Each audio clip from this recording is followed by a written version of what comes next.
Olá, tudo bem? Gostaria de compartilhar com vocês aqui o estudo do Vem Segue-me desta semana, onde estudamos o capítulo 1 ao 6 do livro de Elamã.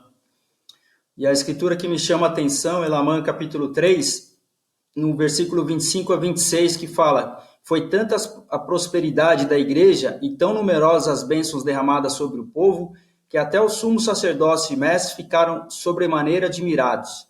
E aconteceu que a obra do Senhor prosperou, batizando-se, unindo-se à igreja de Deus muitas almas, sim, dezenas de milhares. Então eles passaram, o povo de Nefe passou a ser um povo próspero na terra. Só que teve um problema. No capítulo 3, no versículo 33 a 34, nós aprendemos que eles começaram a se tornar um povo orgulhoso. E o orgulho começou a manifestar-se na igreja. Não na igreja de Deus, mas no coração deles. E eles perseguiram muitos de seus irmãos. Ora, esse foi um grande mal que fez com que a parte mais humilde do povo padecesse grande perseguição e passasse por muitas aflições. Então foram muitas as aflições e perseguições que os povos mais humildes, passaram a sofrer, desses orgulhosos. E o que esses humildes e perseguidos fizeram? Qual foi a ação deles? No capítulo 3, no versículo 35, a gente aprende que, não obstante, eles jejuavam e oravam frequentemente, e tornavam-se cada vez mais fortes em sua humildade, e cada vez mais firmes na fé em Cristo. Então essa foi a solução para que eles pudessem ser santificados. Eles oravam e jejuavam frequentemente, aumentando sua fé em Jesus Cristo.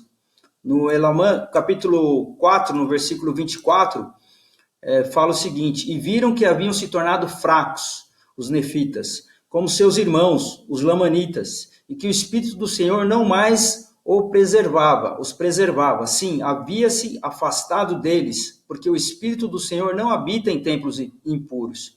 Então eles, além de se tornarem orgulhosos, eles passaram a se tornar um povo fraco e assim deixaram-se afastar do Espírito do Senhor. E aí o que aconteceu? Eles passaram a se arrepender de todas essas suas fraquezas, e à medida que eles se arrependeram, eles começaram a prosperar novamente na terra. Então aí a gente aprende o quê? Que existe um ciclo nessa semana, que é chamado o ciclo do orgulho, é o que nós aprendemos principalmente. E fala o quê? Que quando nós guardamos os mandamentos, nós vivemos em retidão, nós passamos a ser um povo próspero. Não só um povo, ou individualmente, mas um país, por exemplo, que vive em retidão, ele é próspero. E a partir do momento que você passa a se tornar um povo orgulhoso, uma pessoa orgulhosa, e começa a cometer iniquidades, cometendo pecados, consequentemente você vai sofrer uma destruição e sofrimento. E a única solução para isso é a humildade e o arrependimento.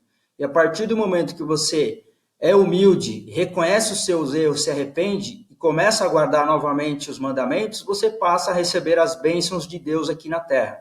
Então esse é o ciclo do orgulho que a gente aprende nessa lição. No Elamã, capítulo 5, 12, nós aprendemos uma solução. Qual é a solução para que nós não sejamos um povo orgulhoso? Onde diz o seguinte, a escritura: E agora, meus filhos, lembrai-vos de que é sobre a rocha de nosso Redentor, que é Cristo, o Filho de Deus, que deveis construir vossos alicerces, para que quando o diabo lançar a fúria dos seus ventos, sim, seus dados no tovelinho, sim, quando todo o seu granizo e violenta tempestade vos açoitarem, isso não tenha poder para vos arrastar ao abismo da miséria e angústia sem fim, por causa da rocha sobre a qual estáis edificados, que é um alicerce seguro. Então a nossa solução é nos edificar, em Jesus Cristo, que é o Filho de Deus. E aqui nós temos uma imagem bem conhecida, sobre a casa construída sobre a rocha e uma casa construída sobre a areia. E aqui exemplificando a rocha que é o nosso Salvador Jesus Cristo. Aqui eu trago um exemplo para vocês do alicerce aqui, onde nós vemos uma planta junto de um alicerce aqui. E aí eu vou trazer um vídeo para que vocês possam saber, quando o diabo lança a fúria dos seus ventos, né? Aqui é um exemplo de um vento, né, tentando arrastar aqui a planta. Nós vemos aqui que existe um alicerce aqui que segura a planta para que ela não seja arrastada pela fúria de um vento. E isso relembra a imagem de Cristo, né, que nós devemos ter na nossa vida, que é o nosso alicerce seguro.